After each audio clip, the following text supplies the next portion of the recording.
Olá, queridos amigos, queridas amigas, que a face do Senhor Jesus possa resplandecer em cada um de vocês, que todos tenham entendimento, sabedoria e que todos tenham um feliz dia. Vamos estudar a lição e hoje, quinta-feira, 27 de junho, a lição 13, ela tem como título Duas Eternidades. E a lição de hoje está baseada ali em 2 Coríntios, capítulo 5, versículo 10, também Apocalipse 20, versículos 11 até 15, Romanos, capítulo 14, versículo 12. E o que nós vemos aqui é que as Sagradas Escrituras mostram que os ímpios, os pecadores, aqueles que se rebelaram contra Deus, eles serão ressuscitados, porque haverá uma segunda ressurreição, e é justamente nesse momento, após o milênio, que eles serão ressuscitados. Mas por que eles serão ressuscitados? Bom, os ímpios, ou os pecadores, que não quiseram aceitar a Jesus como Salvador de suas vidas, eles serão ressuscitados porque todos terão de comparecer perante o tribunal divino, e onde todos darão conta de si mesmo a Deus, o Criador do Universo, que diz lá em Romanos 14, 12, para que eles possam saber por que eles foram condenados. E logo os livros de registro no céu, eles serão abertos, e só o olhar de Jesus que estará incidindo, sobre os ímpios, sobre os pecadores, eles se recordarão de todos os pecados e as maldades que eles fizeram no mundo, que eles cometeram, e assim eles veem exatamente onde seus pés se desviaram, do caminho da pureza e da santidade que Deus ofereceu para eles, precisamente até onde eles tiveram o orgulho e a rebelião que os levaram a violar a lei de Deus e não aceitarem a Jesus como Salvador e Senhor. E a Bíblia também, ela revela que sobre a destruição do pecado e também dos pecadores, após eles receberem a condenação por Deus, que está lá em Apocalipse 29, e aqui nesse capítulo e versículo, ele menciona que os ímpios, após eles serem ressuscitados, que será isso após o milênio, eles se juntarão em grandes grupos, assim, parecendo um mar de areia, de tanta gente,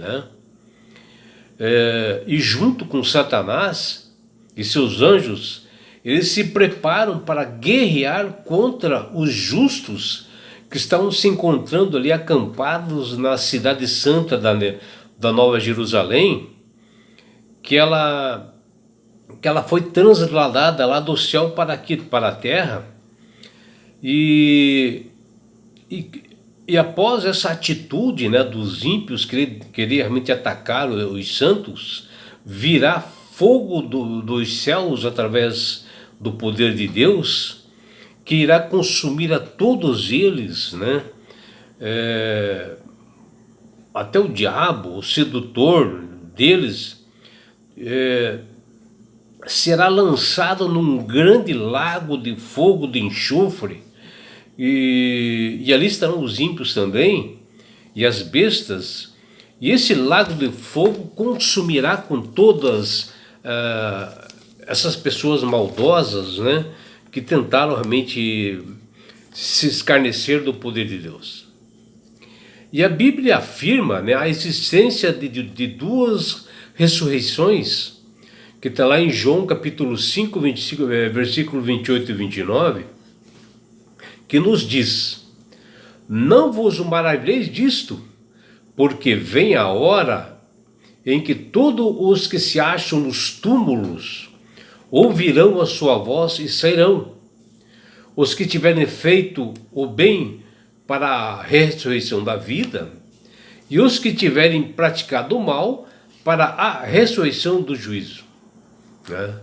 Ou seja, aqueles que aceitaram a Jesus como Salvador e Senhor, eles serão ressuscitados na primeira ressurreição, na vinda do Senhor Jesus, que o levará a todos para as mansões celestiais.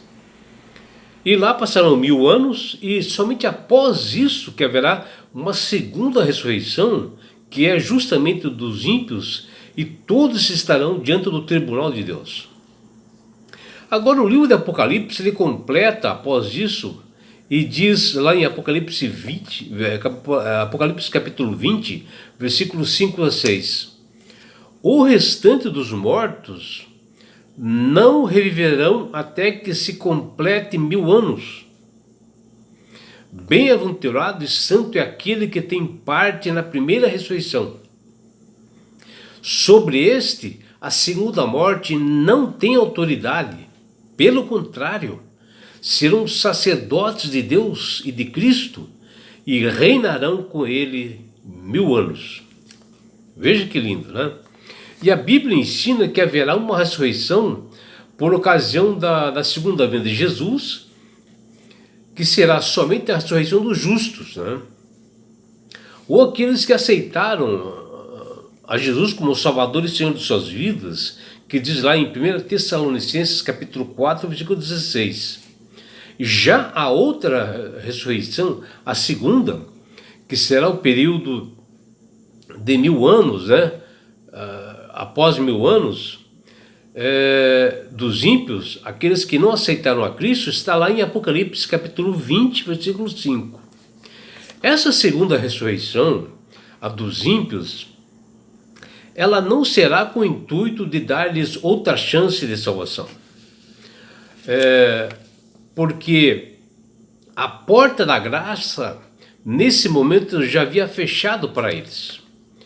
A Bíblia menciona que nossa chance de salvação é apenas na vida, quando nós estivermos em vida, que está lá em 2 Coríntios capítulo 6, versículo de 1 a 2, Hebreus capítulo 3, versículo 7 a 8, e Hebreus capítulo 9, versículo 27, e que a segunda morte não tem autoridade apenas sobre aqueles que participaram da primeira ressurreição, que está lá em Apocalipse 20, 16. Mas então, por que os ímpios pecadores que rejeitaram a Cristo serão ressuscitados? Vamos afinar um pouquinho mais sobre esse assunto. Os ímpios serão ressuscitados porque Deus determinou já bem antes, né, que todos deverão comparecer perante o tribunal divino para receberem informações por que foram condenados, né? Por que eles realmente se perderam. E Deus dará explicação para cada pessoa que ocorreu isso. Para que os ímpios, né, nesse tribunal, fiquem cientes de suas maldades e sejam convencidos de que Deus é amor e que deu-lhes várias oportunidades para se salvarem, um Criador justo, e que o salário do pecado é a morte, e eles resolveram acreditar em Satanás. Deus mostrará a eles que ele é um Deus justo e que todo joelho dobrará diante dele. E nesse momento que Satanás e seus anjos reconhecerão que não houve nenhuma justificativa para a gravidade que cometeram e se rebelariam contra o Criador do universo. E assim o tribunal divino dá sentença a todos os ímpios pecadores. E o apóstolo Paulo, ele é bem claro quanto a isso. Ele diz, está lá em 2 Coríntios capítulo 5, versículo 10, que ele diz: porque importa que todos nós compareçamos perante o tribunal de Cristo, para que cada um receba segundo o bem ou o mal que tiver feito por meio do corpo. Aqui mostra, né, que todos nós em breve estaremos diante de um grande juiz justo. E Cristo retribuirá a cada um conforme o que nós fizemos em vida. E muitos rejeitaram os apelos do Espírito Santo e continuam rejeitando nos dias de hoje, e isso dará consequências gravíssimas após a segunda vinda de Jesus.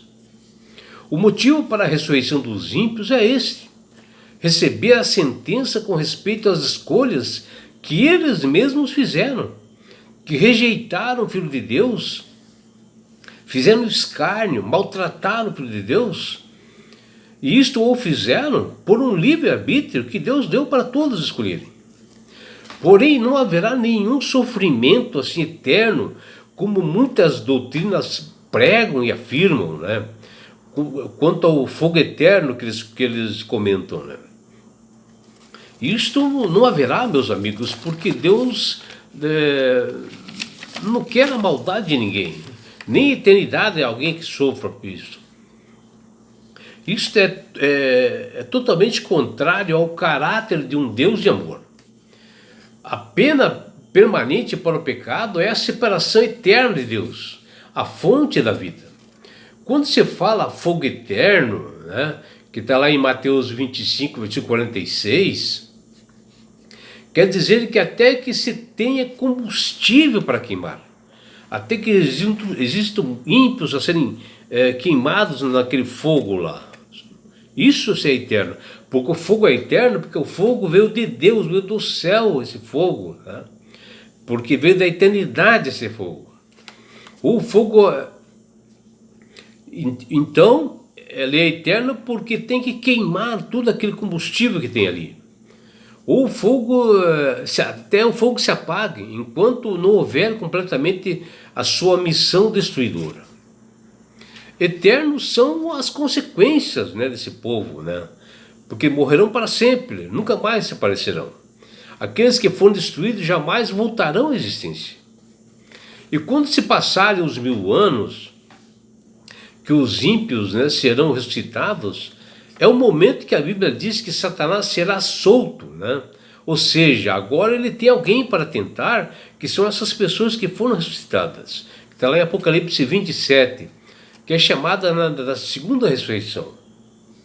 E Satanás livre, ele voltará a se reunir com os ímpios, né, formando um grande pelotão assim de guerreiros, né, que será formados por governantes do mal que tiveram no mundo, reis, militares, comandantes, né, e isso serão como a areia do mar, que fala lá em Apocalipse 28. E irão guerrear contra os santos que estarão acampados ali na Nova Jerusalém, na cidade que desceu do céu aqui para a terra, que fala em Apocalipse 29, que veio da parte de Deus, também fala Apocalipse 21, 9.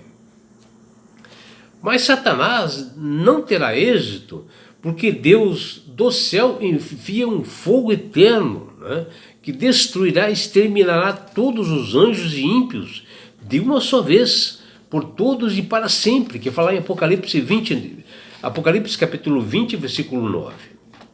E este fogo que veio do céu, de natureza eterna, porque veio lá do céu, fogo eterno de Deus que nunca se apaga, que purificará a terra. E todo o vestígio de pecado, maldição será removido, será eliminado.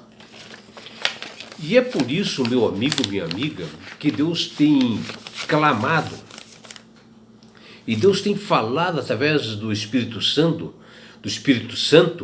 para aceitarem a Jesus como Salvador e Senhor, que é a única forma de obter a salvação. Porque quando você aceita Jesus como o Salvador e Senhor da sua vida, você passa a ser uma pessoa sábia, do entendimento, sabe manusear bem as Escrituras, ter o entendimento que diz as Sagradas Escrituras, porque o Espírito Santo começa a trabalhar na sua mente. E você passa a ser realmente ser uma pessoa pertencente à família de Deus. E não é só isso, meu amigo, minha amiga. Quando você aceita Jesus como Salvador e Senhor, você ganha de Deus esse presente que chama-se salvação. E com isto, na grande volta de Jesus, que está muito próximo de acontecer, os sinais já estão acontecendo, que diz lá em Mateus 24, que o próprio Jesus falou que seriam sinais da sua vinda, e quando ele vier aqui, para nos buscar na sua segunda vinda, ele levará você, a sua família, seus filhos, a todos nós, para as mansões celestiais. Um lugar, meu amigo, minha amiga, que não haverá mais morte, não haverá mais dores, não haverá mais aflições, não haverá mais perseguições. Você estará no céu. Você terá a oportunidade de ver Jesus face a face. E sabe por que Deus quer fazer isso com você, meu amigo? Com você, minha amiga? Porque Jesus te ama. Abraços do seu amigo João Carlos Amorim.